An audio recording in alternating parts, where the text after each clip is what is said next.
Assalamualaikum warahmatullahi wabarakatuh. Saya Daraman Satu Manggar, NIM 1803010012, Program Studi Agribisnis Hortikultura semester 5, dengan mata kuliah Produksi Organik dan Produksi Pestisida. Di sini saya akan membahas tentang pupuk organik padat. Sebelum kita masuk ke dalam praktek pupuk organik padat, ada baiknya kita membahas tentang pengertian pupuk organik padat. Pupuk organik padat adalah bahan organik yang telah mengalami proses pengomposan sehingga tekstur dan warna telah menjadi homogen. Pupuk organik padat berbeda dengan pupuk organik cair. Kalau pupuk organik cair dilakukan secara fermentasi. Ada beberapa yang perlu kita ketahui tentang pupuk organik, yaitu pupuk organik bukan sebagai pengganti pupuk anorganik, akan tetapi sebagai komplementer. Dengan demikian, pupuk organik harus digunakan secara terpadu dengan pupuk anorganik untuk meningkatkan produktivitas tanah dan tanaman secara berkelanjutan dan ramah lingkungan.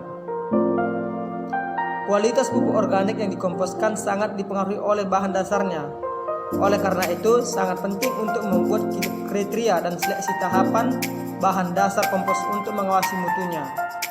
Di sini kami menggunakan bahan dasarnya yaitu limbah dari pasar yang terdiri dari kacang-kacangan dan sayur selada. Limbah ini banyak mengandung unsur hara nitrogen. Itulah sekilas tentang pembahasan dari pupuk organik padat. Untuk lebih lanjutnya, mari kita simak bagaimana cara pembuatan pupuk organik padat dan prosesnya.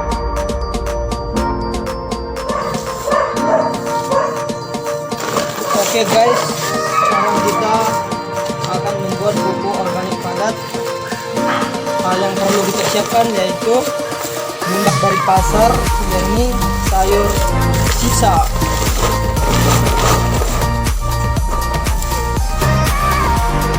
Kita juga menyediakan tanah yang sehat dan gembur yang diambil dari lahan, hasil dari lapukan, kebonan dan kekayuan, yang akan kita campur dengan limbah yang kita ambil dari pasar ini, di mana limbah ini kaya akan hara, nitrogen dan kalium. Untuk perbandingannya sendiri, kita menggunakan 1:1 antara tanah dan limbah ini supaya cepat terdekomposisi dengan baik. Sebagai alat pengurainya, kita menggunakan E4 dan hasil cucian air ikan dengan konsentrasi 40%.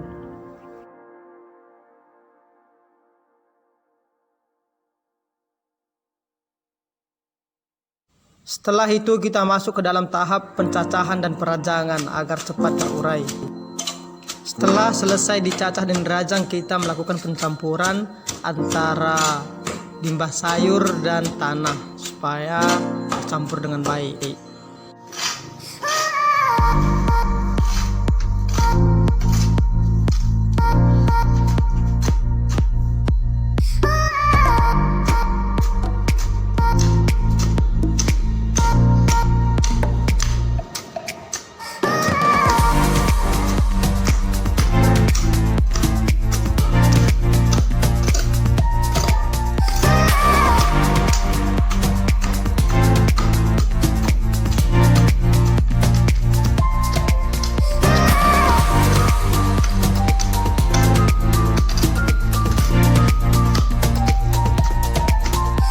Kemudian kita menyiram bahan dengan limbah cucian air ikan dan P4 untuk mengundang mikroorganisme supaya bahan cepat terurai dengan baik.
kemarin praktikum ini dilaksanakan di Medan, sedangkan saya sekarang berada di Pak Barat. Berdasarkan hasil laporan dari Bank Syaputra, pupuk organik padat ini tingkat keberhasilannya dapat dinilai sekitar 80% karena masih ada bahan-bahan yang belum terurai secara total. Dan dilihat dari teksturnya masih ada gumpalan-gumpalan dari pupuk organik padat ini.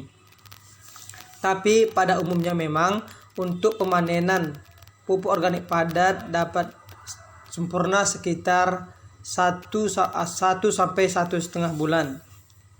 Saya kira itu yang bisa saya sampaikan hasil dari pemanenan pupuk organik padat ini. Semoga pupuk ini dapat diaplikasikan. Terima kasih.